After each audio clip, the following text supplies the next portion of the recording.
युरोबॅरोमीटर 2023च्या अहवालानुसार युरोपमधील अनेक देशांमध्ये समलिंगी विवाहाला मोठ्या प्रमाणावर जनसमर्थन मिळत आहे. काही देशात तर 90% अधिक लोक याला पाठिंबा देताना दिसतात.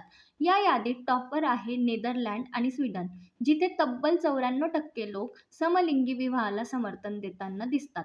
त्यांच्यानंतर डेन्मार्क जे 93%, स्पेन जे 88%, आयर्लंड जे 86%, जर्मनी आणि लक्झेंबर्ग 84%, पोर्तुगाल 81%, बेल्जियम आणि फ्रान्स 79% या देशांचा क्रमांक लागतो. या टॉप 10 देशांमध्ये LGBTQ+ या समुदायाला सामाजिक स्वीकार मिळत आहे आणि समान हक्कासाठी लढाई अधिक मजबूत होताना दिसते. हे आकडे केवळ टक्केवारी नाहीत, तर बदलत्या मानसिकतेचं प्रतिबिंब आहेत. समाज जसजसा समजूतदार होतोय तसं प्रेमाला आधार मिळतोय. यावर तुमचं काय मत आहे? कमेंटमध्ये नक्की सांगा.